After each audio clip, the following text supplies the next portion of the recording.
Hey there, fellow nerds. Welcome to another episode of The Present Illness, the podcast where two physicians try to make sense of the world that is increasingly febrile and definitely underdiagnosed. I'm Arghavan Salles, a surgeon scientist and your friendly neighborhood doom scroller in residence.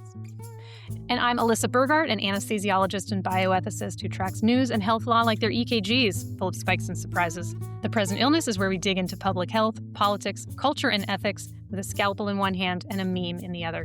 As a note to new listeners, we often talk about topics that are a little intense. They can be a lot, so you may not want to listen to this with your little ones. A big thanks, as always, to those who are listening, with extra love to our subscribers and those who follow us on various platforms, and a special warm welcome to anyone who just stumbled in from RFK Jr.'s congressional hearings.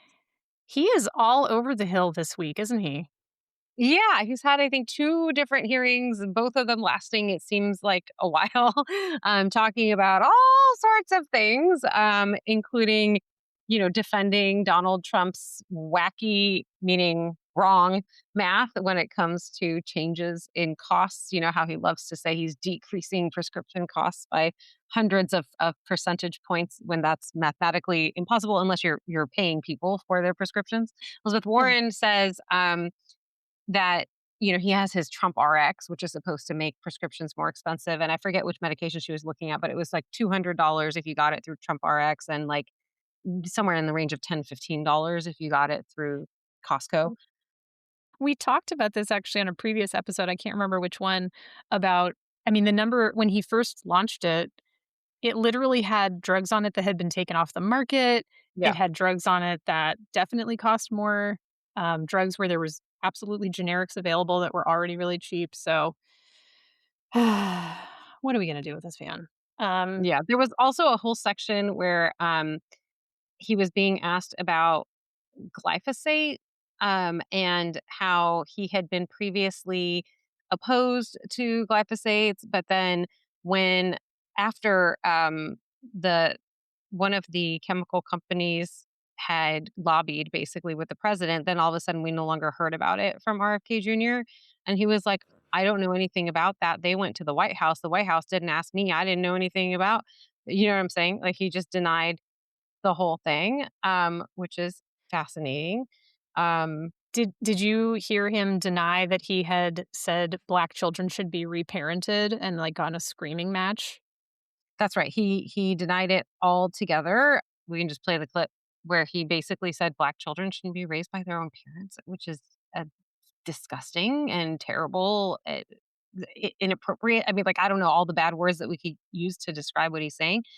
Um, Racist, obviously, that was wild. There was also the section where Representative Summer Lee was asking him about Black maternal health because last week was Black Maternal Health Week, and she was asking him about how do we address the disparities we have in this country with Black birthing people being 3 to 4 times more likely to die of pregnancy-related causes than are white pregnant people, and how can we address that if we can't use the word Black in any grant applications?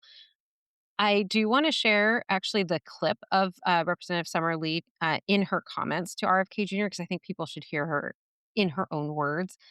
So here it is.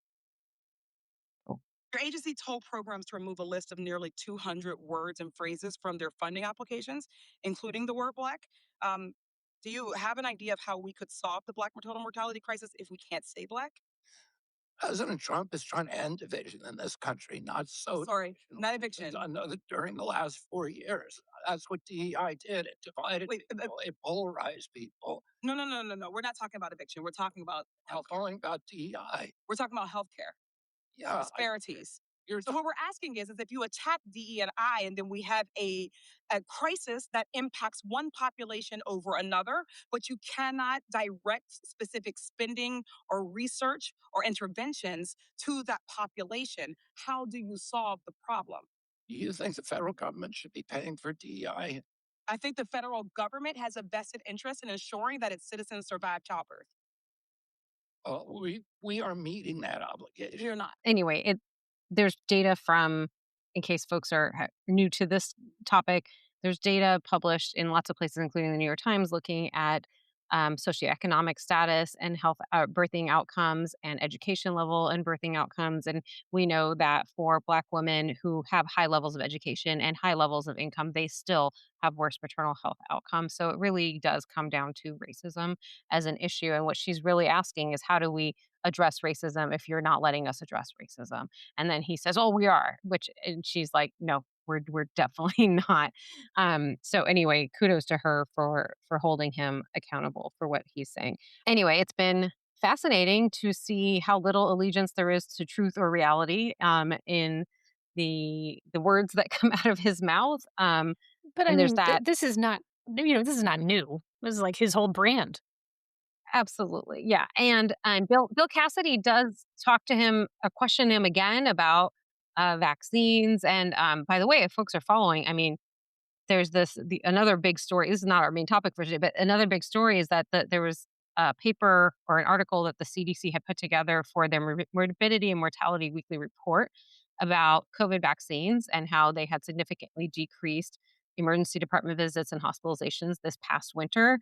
And it was set to come out in the MMWR, and Jay Bhattacharya had first delayed it because he didn't agree with the methods, even though there are methods that are very standard and typically used for these types of data. And then after a delay, it was actually pulled from publication. And this has apparently never happened before, where something had already gone through peer review within the MMWR system and was approved for publication, and someone high up interfered. And it's also worth noting that Bhattacharya, who's the one who basically has prevented this from being published, is a person who has complained quite a lot about censorship. Like, that's his big claim to fame, if you will, that he was censored because he was, he had a different view on COVID and vaccines, and we don't like contrarians. And so his perspectives were suppressed because of censorship. And then now he's suppressing actual scientific data that comes out from his own agency. He's currently the acting director of the CDC. Anyway, all that to say, there's been a lot of weird public health stuff going on as usual. Leaders of our organizations saying really wacky and inaccurate and racist and eugenicist and horrible things. He said, so I'm going to put this in context. This week, we're recording on April 23rd, 2026. 99 years ago this week is when the Buck v. Bell case, which is a landmark bioethics case, that legalized forced sterilization across the United States. Mm. And oral arguments were heard 99 years ago yesterday, and then May 2nd is when the decision came down. And essentially, a woman was a teen mom after she was raped by someone in her foster home. She had herself been removed from the home of her parents. So when we talk about things like reparenting, taking away kids Mhm. from their parents, she was raped in the home of her foster family, became pregnant. Shockingly, you're going to be very surprised about this. You're not. The the rapist left. He left town rather than Mhm. marrying her, which is apparently what he had promised to do. And after she had her baby, the family, rather than admitting that she had been sexually assaulted, they just had her committed to a mental institution. They said that she was promiscuous and feeble-minded, and she was put into a state-run mental health facility. Calling it mental health is wrong. It was called the Virginia State Colony for Epileptics and Feeble-Minded. And this was a major event in the eugenics movement, and it led to the forced sterilization of, 70,000 people, mostly women of color, of course, in America. And anyway, there's a lot that goes into it. But when I was rereading Oliver Wendell Holmes's opinion. He was like the most premier justice in the court at the time, really respected, known for making sort of pithy statements. One of the statements that he made in the opinion was 3 generations of imbeciles is enough, because they claimed, the people who made the case, which were lawyers and doctors, that Carrie Buck herself was intellectually disabled. They claimed that her mother was also intellectually disabled. And then they claimed that Carrie's baby child was also disabled, which none of those things ended up being true. And of course, it's not okay to sterilize people because of disability, regardless. But even though that's the statement that's most associated with that case, there's like 2 or 3 other sentences that are much worse. And I won't read all of them, but essentially Holmes says these people these Mm, people are a scourge on society. And, we should stop them from having children. That's the moral thing to do in order to protect America. And this is one of the cases that the Nazis actually used in the Nazi doctors' trial to justify the forced sterilization that they did of people during the Holocaust, as well as terrible experiments that they did on people during the Holocaust to try to determine the most effective ways to sterilize people that they felt were undesirable. So when I listened to RFK Jr.'s testimony, and that's why I wanted to give this the background on this like super old case. mm, Is when RFK Jr. in his budget testimony went on and on about how much it costs to take care of children with autism. And he mm, claims that the claims for that care are fraudulent. And he claims that, he said the way that they want to reduce healthcare spending is to get people basically off the rolls. He wants to take people off of government supported healthcare as a way to stop paying for healthcare. So as opposed to doing the things that might actually make Americans' lives better, that could make care more affordable, like we were just mhm, talking about, he thinks that what we should do is just not take care of folks who need it. And to me, that says that RFK very clearly does not believe that people who develop illnesses, people who are, whether they're born with conditions or develop conditions, that they're not worthy of the economic investment required. And that is the same argument that was made in Buck v. Bell, was that it was economically unstable to allow people to continue to have children. And while that specific idea has gone out of favor, clearly the idea that providing care is expensive and therefore people who need care are not worthy of care, that idea has not gone away. That has not been mhm, dismantled. And I got really mad listening to those hearings about so many things. But the eugenics stuff is so loud and clear. mhm. Yeah, and he said before that people who have mental health problems should be sent to farms to perform labor, Like basically, to be enslaved. state colonies. Yeah, I mean, he has said that. Hmm. I mean, obviously, we know he has said all sorts of outrageous and terrible things. Um, but yeah, thank you for giving that context. Did not know about that case, and it is certainly in line with a lot of what he is saying, which is disgusting for a country that supposedly thinks it's like a leading country in the world, that supposedly believes in For democracy and human rights and freedom. freedom, and to have a man like that in charge of our health and human services is really shameful. Okay, shall we get into our first topic? I, you know, I've been planning for us to talk about bathroom bills and specifically anti-trans bathroom bills for a while. And the other thing that I want to talk about is disability justice. And Mm, the other thing I want to talk about is just like everybody's got to pee, mhm. like everybody's got to pee. I have a small bladder. I Yep. feel like I have to pee often, actually.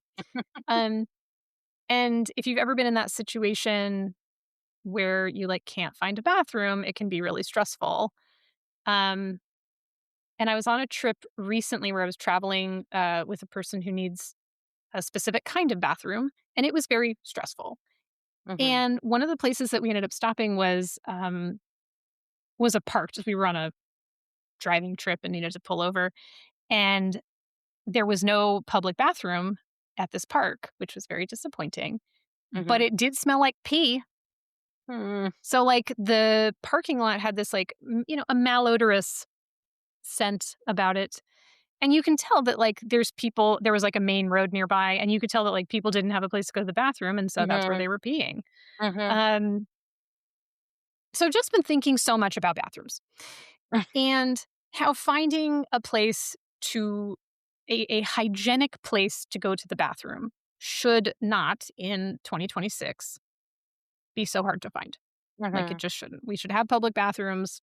It should be You shouldn't have to pay at a Starbucks to go to the bathroom. Shouldn't be denied a bathroom because you are an unhoused person.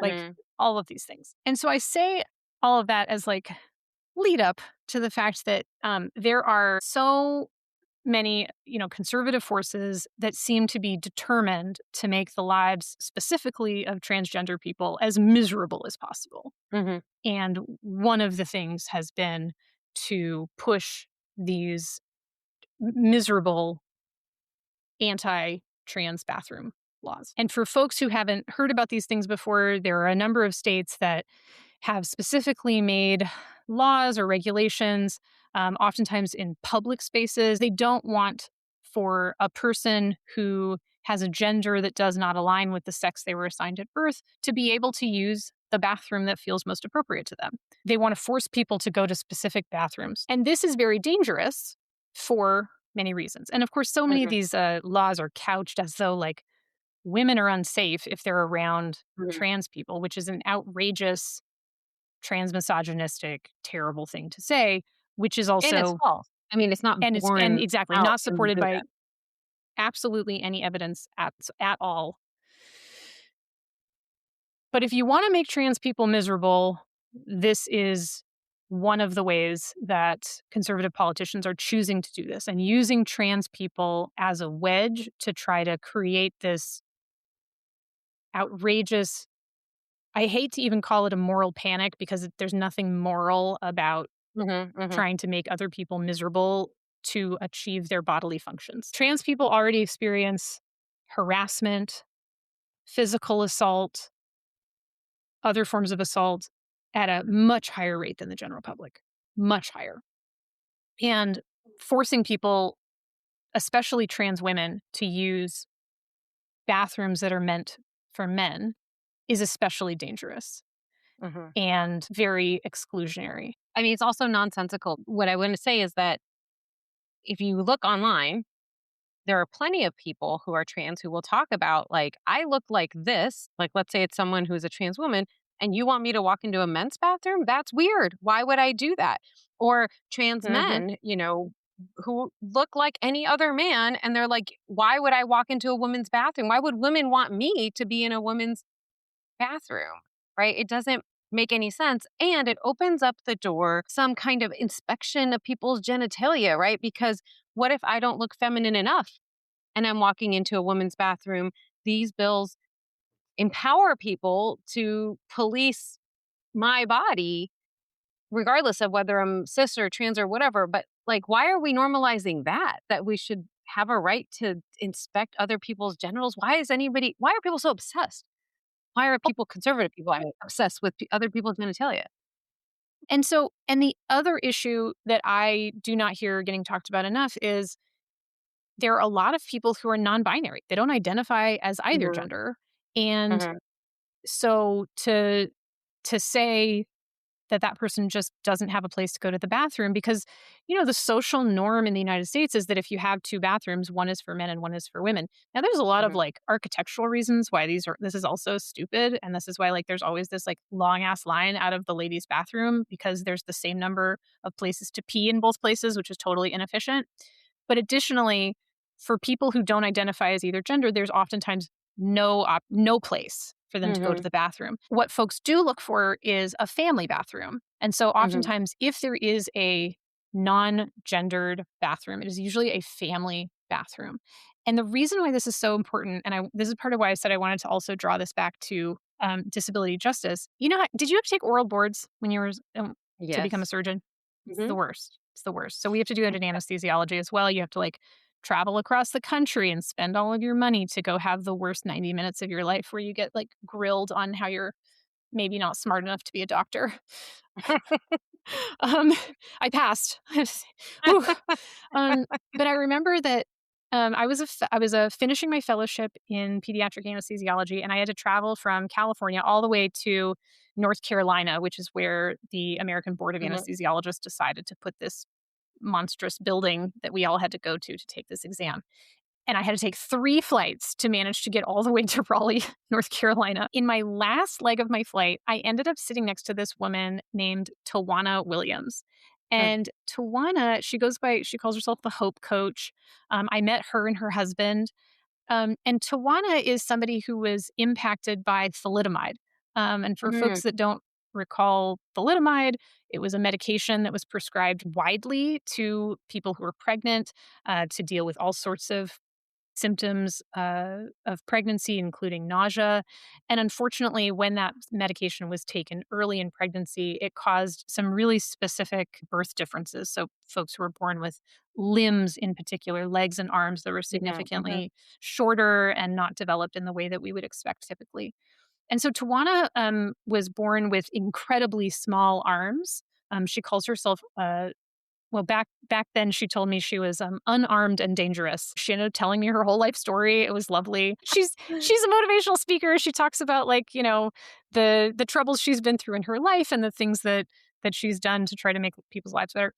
And, she told me a story about how hard her and her husband had worked to make it so that there would be family bathrooms in airports Mm. because she's a motivational speaker. She needs some assistance with activities of daily living, like going to the bathroom, because of her physical condition.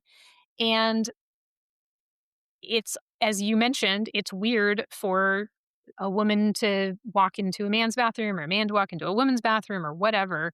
Well, they're a man and a woman and they need a bathroom stall. Mhm, And mhm, so they were constantly having trouble finding places where she could go to the restroom and he could help her. mhm. And so every time I see a family bathroom, I think of Tawana. Mm. Um, cause, and just what an, and I probably would never have really thought about it. But then when I had my own kids, you need a place to change their diaper. You Yeah. need so many men's bathrooms don't have a place to change a baby's diaper because the assumption Mhm, is that women are doing it. So there's all of these gender norms that are mixed into bathrooms that are actually really not making it helpful for people to live their lives.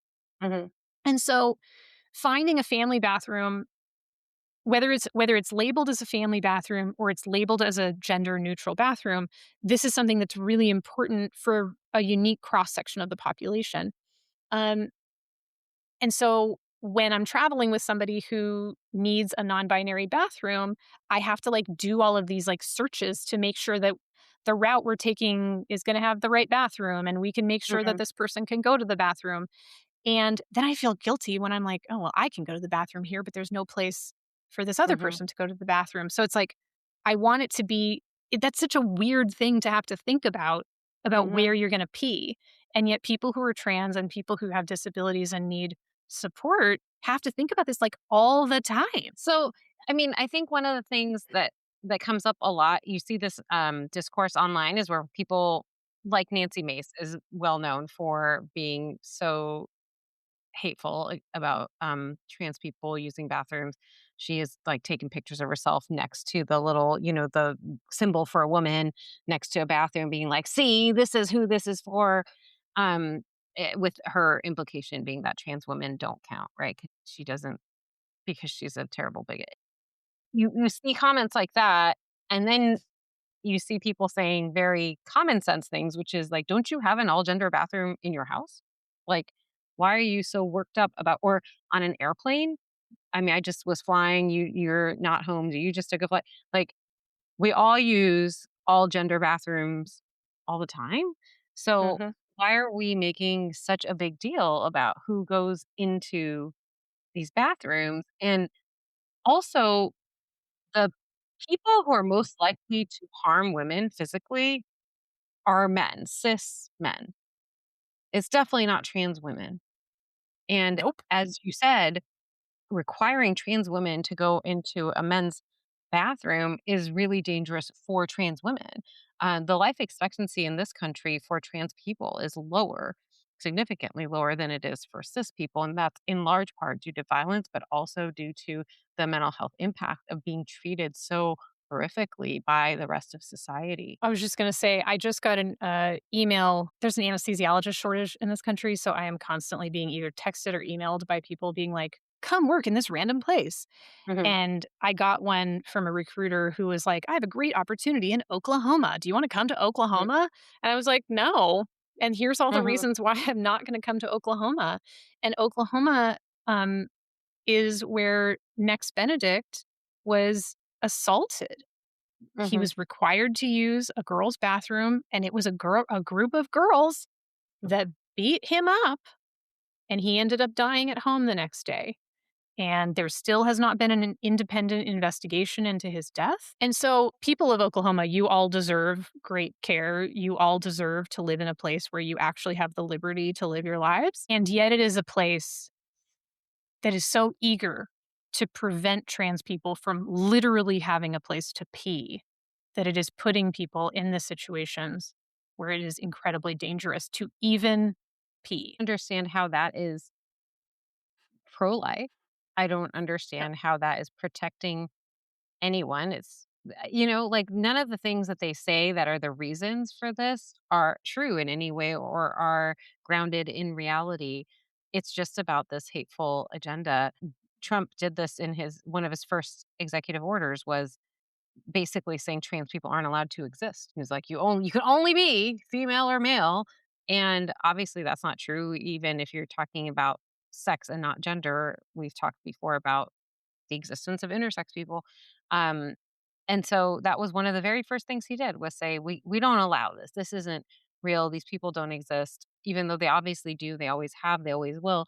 And now, I don't know if folks have seen Caitlyn Jenner, who is a conservative, Oh, um, yes. trans woman, has appealed to President Trump. Caitlyn Jenner has now had to face what this administration is doing, which is, again, to erase trans people. So one of the things they've done is say that you can't have a passport that has a sex indicator that is different from what you were born with. So Caitlyn Jenner was assigned male at birth and is a trans woman, and so had gotten a passport that had female marked on it, and is my understanding. And then when they went to renew her passport, now she's being told she can only have one that has a male marker, which L It's better. It arrived and it says M on it, and she was oh, yeah, upset. that's right. Thank you. Yeah, so this is someone who has supported this administration, and the administration has not been quiet about their, attacks on trans people, and now she's making a personal appeal so that she can get an exception. But what about everyone else who's also trans and is in the same position of, imagine you're going through security at the airport and the TSA person is looking at your passport and it says male and they look up and you look like Caitlyn Jenner. Do you know, like, it doesn't make any sense. And now you're outing people who are going through just security lines at the airport. No one should have to Well, be outed I against think their will in any and circumstance. and I think that's the point. They want to make it so that it is miserable for trans people, since they do exist, to actually go through the process of existing in such a toxic environment. So I did want to talk briefly about there's sort of the states you would expect to have anti-trans bathroom laws are out there, but there's also uh, other laws that try to mitigate this to a degree. Mm, So, for example, in California, if you're a business and you have a single stall bathroom, it has to be gender neutral. And that mm, change just happened, I don't know, a handful of years ago. And that has certainly made things a lot easier. And so many places they had two single stall bathrooms, one for men and one for women. And now both of those are gender mm, neutral. I was at a restaurant I can't remember if it was Mountain View or Sunnyvale, but what they had done is they had redesigned their bathroom when they updated their restaurant, and they made it so that there was, one area for everyone to wash their hands, and then there was just 4 single stall bathrooms. mm, And so they had actually taken, like, the footprint, which would have in the past only fit 2 bathrooms, and actually were able to increase the number of bathrooms mm, available, by making it so that everyone could wash their hands in the same long it was like a big long, sink. So that was kinda cool. mm, Um, the downer is that if you we still have many public restrooms, or you have places where they have multi-stall bathrooms, and so they have, let's say four bathrooms in the women's stall, and I don't know, 4 bathrooms and 4 urinals in the men's area, but there's actually no gender neutral space. mhm, And so not every place has a family bathroom or a gender neutral bathroom. And so I think that's going to be something I hope we're going to start to see more. And I assume that new businesses would need to bring their buildings up to code um, mhm, at various times. So I'm hoping to see that. mhm. Yeah, but we've also seen this playing out in schools, as you were mentioning, Next Benedict. I mean, that's another even more challenging environment because kids are at school. They're there the whole day. They can't just go somewhere else. Not that it's great if you're on a road trip, they have to go searching for a bathroom, but when you're at school, you don't even have that option. You're stuck Hmm. with what's there, and it's um Yeah.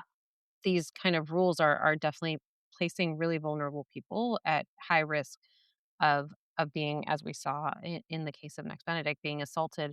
I think it's unconscionable that school districts are doing that to their own students. And Libs of TikTok is egging them all on. I don't know. I wish I knew. I mean, obviously we can vote for candidates who pose those kinds of bathroom bills, but other than that, are there other things that you suggest or you might recommend for folks to do to try to minimize the impact of these bathroom bills? Yeah. I mean, one, I really encourage everybody who's listening who, if you, I mean, obviously, if you're a person who is experiencing the lack of access to a bathroom and the basically exclusion of public life through bodily functions, I am sorry that that is happening to you and you deserve a place to go to the bathroom. Um, and for people that are listening who identify as either a man or a woman, start paying attention to your bathrooms. Like Mhm, I just hadn't really thought about it until, I have a bunch of friends who are trans, but I've started to have more friends who are non-binary, and I just hadn't had to go through the functional process to understand what that was really like. mhm, And there's a really helpful app called Refuge Restrooms. And hmm, so, if you're going to a place and you're curious, where they also rate like whether they think the bathroom's like good condition or safe. mhm, Is it disability mhm, mhm, accessible? Is it a family restroom or is it a gender neutral restroom or what is it? Um, so I really like supporting that app. I send them a little bit of money every week or every mhm, month, sorry.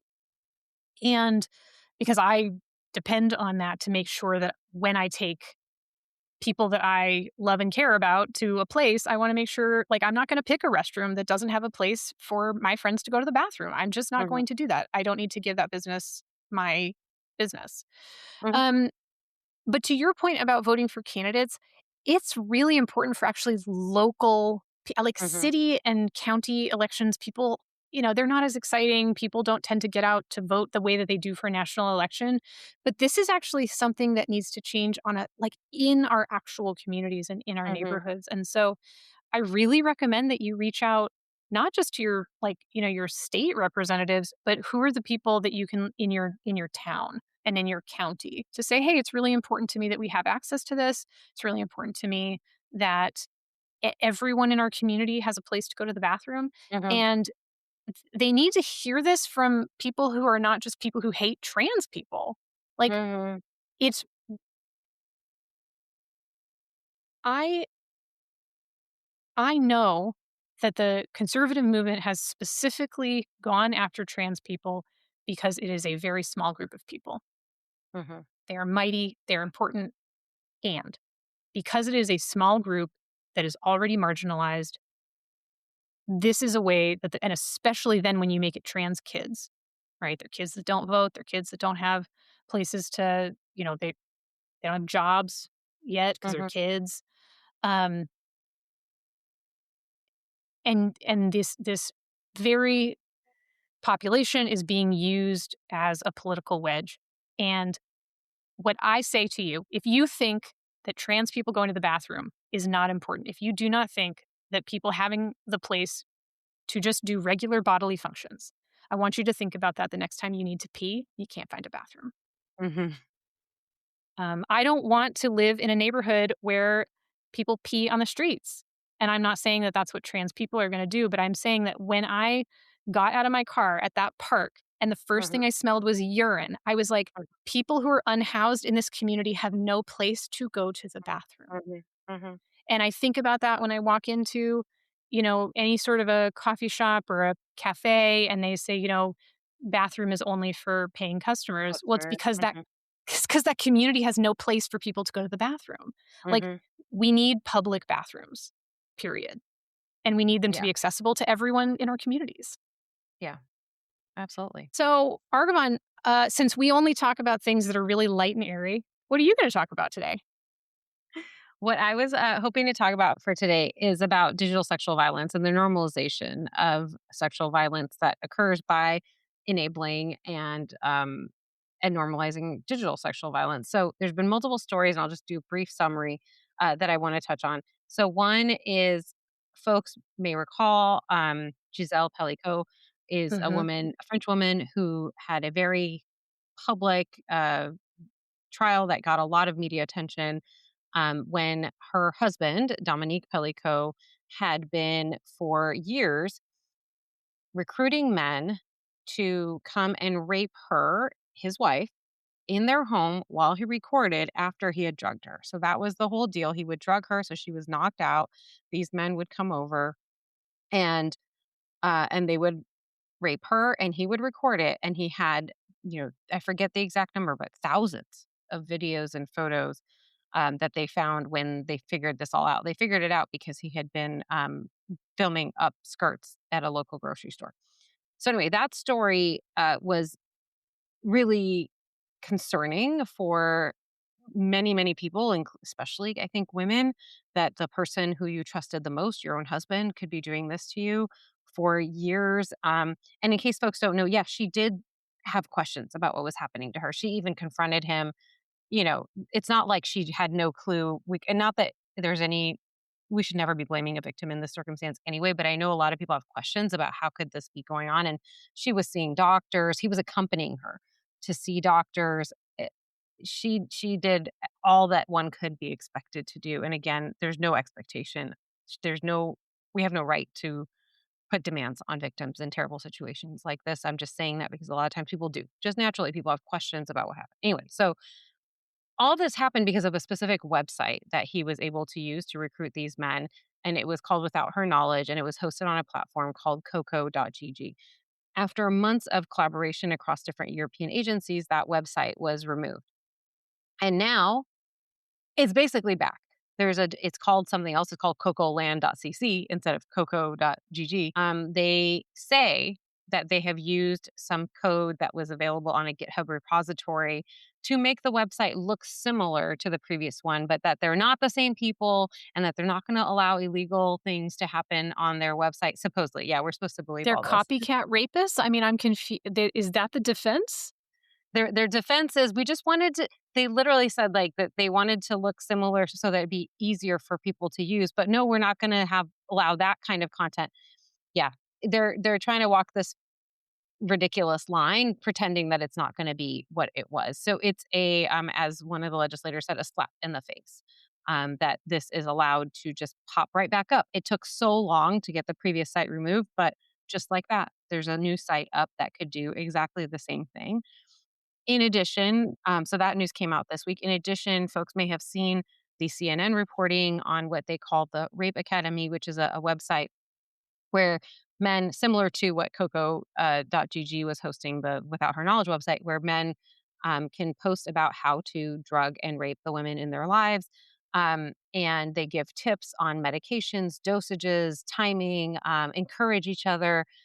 They have, screenshots of these various messages in the CNN Oh article. God. Oh God. Yeah, They're if folks teaching. I haven't mean, read it. and I Yeah. just, you know, as an anesthesiologist, like I give people sedatives for good, you Mhm. know? I like to use medications to alleviate anxiety, to take away pain. It makes me happy. It makes me happy to make sure my patients are having a safe experience. Just it makes me so angry in like a different way than other kinds of assault. Like they're all terrible. Mhm. Understandably, and again, these are women who are close to these men. I think that's part that for me makes it so hard to hear. It's we already know sexual violence exists out in the world, going on a first date or a second date, someone you don't know that well. Um, but to have it be people who have been in your life for a long time, like one of the stories in this CNN article was a man who would make his wife tea at the end of the day, and then he would drug her using that tea. And she had thought, "Wow, what a nice thing! Like I'm so tired. I love that he's making me tea. It's so nice." And in fact, he was drugging her so he could abuse her. That's that's like the grossest version of princess treatment I've ever heard. And the betrayal that women are feeling from learning that this has been happening to them, is really hard to wrap my head around. So that's a more recent story that came out at the end of March. I do want to remind folks, though, that back months and months ago, actually, I think it was last year, there was a German investigation into various Telegram channels, one of which had like over 70,000 men in it doing the same thing, just I teaching each heard. other how to drug and rape the women in their lives. So, my point is that this is, I can't speak for anyone else, but when I learned about Giselle Pellico's case and what her husband Dominique had been doing to her, I was astounded. I had not heard about that specific kind of behavior, that drugging, raping, having other people rape your wife, like, and recording it. I had not heard of that, certainly not on that scale. I was astounded. And then we find out that there's these Telegram channels where it's just happening all the time. And now we have this rape academy. And to remind folks, in January, just a few months ago, we had the normalization of digital sexual violence on Twitter via Grok, right? They enabled Grok's editing of photos using AI. So there were, I think, hundreds of thousands, if not more, images that were created by users with the aid of Grok, which is the AI chatbot on Twitter, to remove women's clothing, remove their hijab, put them in scantily clad outfits. They did this to children as well. It wasn't just women, it was women and children. And this went on for a while. Um, and now Well, and there's a bunch Mhm. of apps. There's a bunch of apps that are, like, on Apple and Android, right? Right. So we, had this whole thing happen with Grok. There was a severe reaction to it, understandably, from a lot of women in particular, and there has been some legal action taken in Europe. I believe Elon Musk is being asked to testify there. But anyway, so that happened, and then the Tech Transparency Project has reported that there are actually numerous apps on both the Apple App Store and Google Play that are what they are calling nudify apps Mm. that allow users to edit the photos and videos of other people to remove their clothing or put them in scantily clad outfits, etc. Now, some of these apps have been removed, but the Tech Transparency Project did an update recently, and what they found, just searching for things like nudify or undress in these stores, was that there are still 46 apps like this on Apple and 49 on Google. They have been downloaded 483 million times and generated $122 million in revenue. And the kicker really is that these apps violate the policies of both Google and Apple, yet they remain on these platforms because the platforms are able to make money off of them. So I will Well, just read to you let me just read to you real quick what Apple says. It says Apple prohibits apps that are offensive, insensitive, upsetting, intended to disgust, in exceptionally poor taste, or just plain creepy, including overtly sexual or pornographic material, which is what this would be, right? Removing women's clothing. The Google Play Store bars apps that contain or promote sexual content or sexually suggestive poses in which the subject is nude, blurred, or minimally clothed. Google Play also prohibits apps that degrade or objectify people, such as apps that claim to undress people or see through clothing. So that's what I mean when I say these apps violate their own policies. Yet, the folks at the Tech Transparency Project found not only do these apps exist on both of these stores, but they are promoted. So the both companies are selling ads for mhm. these apps, and they are allowing them to be sponsored in search results so that they appear higher up in the search results, and they are enabling autocomplete to help you find even more. They say that they have removed some apps and that when they become aware that they do remove them. But so then the question is, well, then how did you not know when you approved these specific apps, these 46 on Apple and these 49 on Google? When you approve these apps, what went wrong in your process that these got approved? And also, are you going to remove all of them now? By the way, I don't think I mentioned 31 of these apps were marked as appropriate for minors. And we know, yeah, and we know that we have a problem in schools now with students using these apps to harass and bully each other.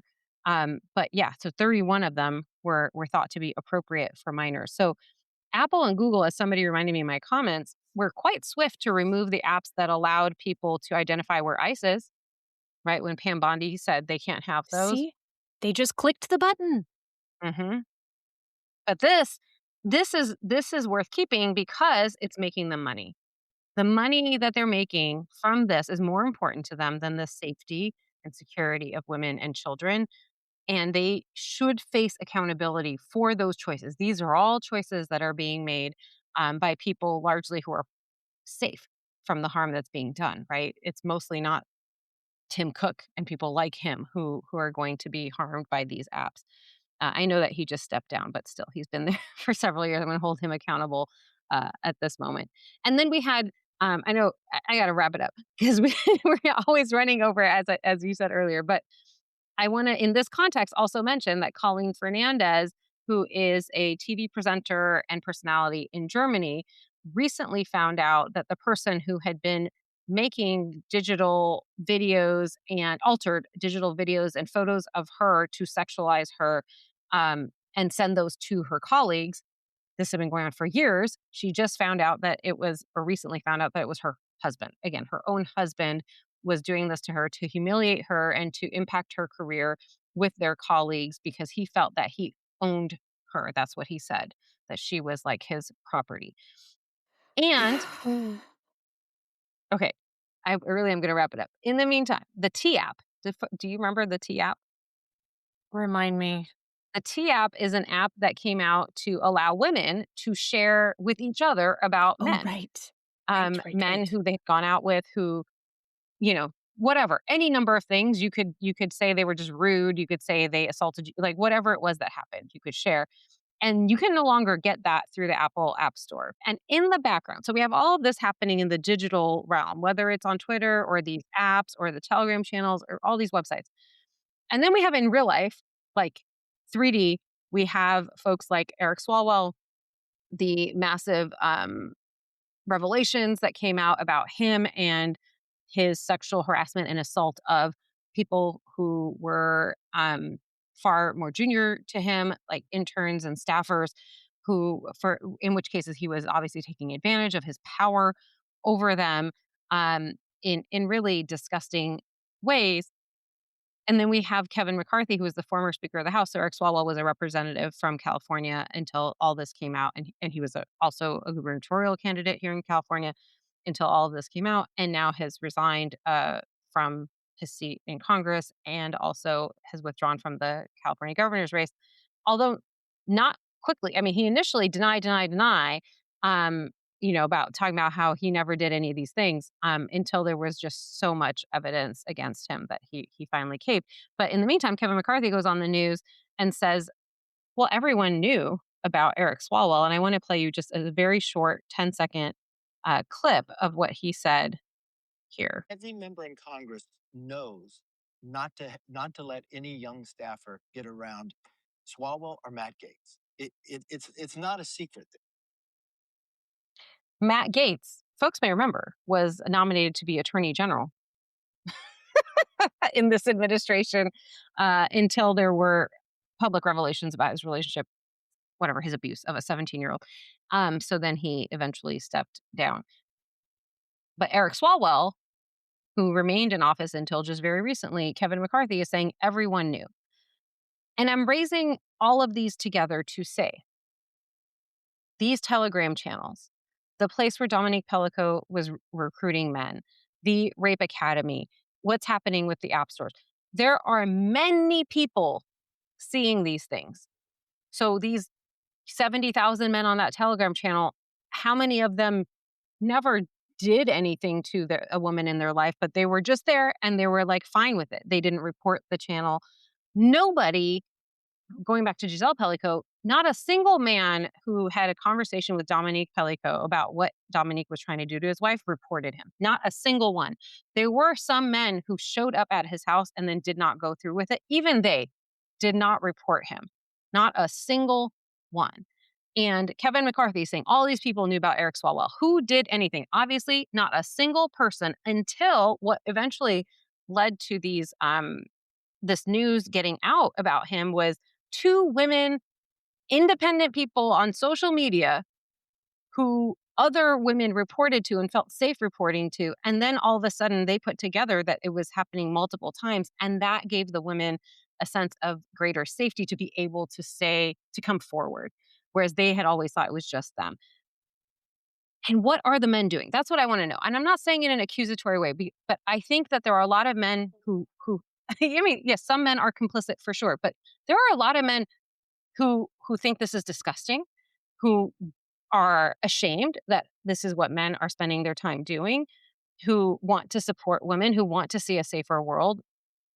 And I'm not sure they all know what to do about it. You know, I've seen some men posting videos on social media, which is great, much appreciated. And what I really wonder is what is happening in the real world? What are the conversations that men are having with other men? What are the conversations that they're having with their sons? Because I can talk about this till I'm blue in the face, but the men who are engaging in this type of behavior are not going to care what I think because I am an object, right? As a woman, I'm not a person with values and meaning in their eyes. And we talked about this a little bit with the manosphere, right? So it's not women who are going to be able to change this behavior among men, with the exception of mothers and their sons. You know, how we raise our children obviously matters, but adult women out there talking on social media is not going to change how boys and men view us. So it's really going to take men to stick up or stand up and talk about why this is not right. Talk about what human rights mean and talk about why women, I mean, it's just so absurd to say, but why women deserve to be treated as humans and not as objects. We exist beyond sexual satisfaction or being someone that you're going to wield power over or someone who's going to bear children. We are much more multifaceted than that. And it's not until men are the ones who are overwhelmingly putting out that message that I think we'll see a change. So that's what I would like to know. So if there are any men listening, which I know there are some of you out there, and would like to let us know what you're doing, we would love to hear about it. Genuinely speaking, we have a number you can text. It's on the notes, the show notes for the podcast. And I would love to stop having to talk about this. I would love to not have to keep making video after video about the horrific things that mostly men are doing to mostly women. And the last thing I'll say on this is that obviously it's not just women who are um, affected by sexual violence. People of all genders can be impacted. And we will do an episode on physician sexual violence against patients. One of the ones that I'm thinking of is a urologist at Cornell who was assaulting boys and men who were his patients. So just a note to say, I understand that it's not just women who are affected by this, although it's the majority of cases. And that's why I tend to frame it that way. But sexual violence is a scourge, to use your word from earlier, on our entire society. Yeah. There are some men, for sure, again, on social media talking about this, but I think if you look, their audience is mostly women. So they're talking to us. That's why I'm asking about offline. What's Mhm. happening in real spaces, in the locker rooms, if you will, in the boardrooms where there are no women. You know, when the guys go out to play golf or to get a beer or whatever, hiking, biking, whatever it is that you engage in. What are how are men talking about this? Because my sense is probably they're not at all. But until they are, it's not going to change, honestly. And it's a very um, kind of helpless feeling that I have because as a woman who cares very much about this problem and wants to see a change, there's only so much I can do because again, the people who need to hear it are not going to hear it from me.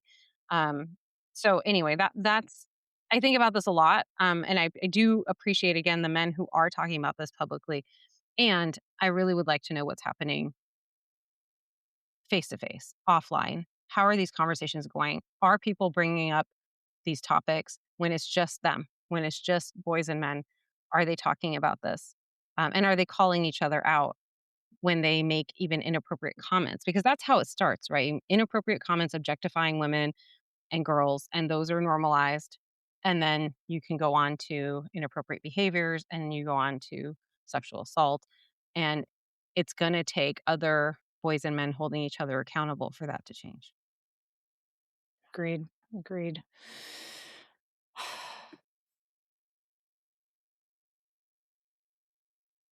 Don't you think we should talk about something good? Listen, I want to know your prescription. Take 2, call me in the morning. What are we doing? So, have you heard of Merlin the pig? I think so. I don't remind me. So this is a pig who lives in somebody's house. I don't know their names. I have not followed these people for a long time. I don't know them well, but this is essentially a domesticated pig, and they have these buttons that the pig can press to Yes. yes, Yes. to Okay. express. Okay. I think it's a him express himself. Um, and so like one of them is she asks, what Merlin, what do you want? And he presses this button that says Al Capone. Well, Al Capone is a bird that they have. And so she goes and gets Al Capone and puts Al Capone on Merlin's head because he wanted to hang out with Al Capone. um, there's a few I've seen where she's writing things on a little whiteboard, like sit, and then Merlin will sit and she'll write shake, and Merlin will shake. I don't know how many tries. Like, I don't know if it's edited videos. Like, I don't know if he's that good or if she just captures the one time it actually worked and then makes the video. I really don't know, but it's very cute and it's funny. And the people who Merlin lives with have a good sense of humor, and so it's fun to see Merlin expressing himself with these little buttons, and he'll complain, and he'll one of the buttons says child abuse or something like that, like that's abusive. I want fruit, and then she's like, "It's not time," and he goes, "Abuse." Anyway, I wonder how many people are gonna feel a little less comfortable eating bacon. yeah, yeah, they should. I mean, didn't we all read Charlotte's Web anyway? Mm-hmm. I mean, I say this as a non-bacon eater. I think you're also a non-bacon I eater, know. so Same. Same. You and I are already off the bacon train. yeah, that's right. Um, Anyway, so yeah, I'll put a link to at least one of the Merlin videos. How about you? What do you prescribe for folks? I just recently started watching Margot Has Money Troubles on Apple TV.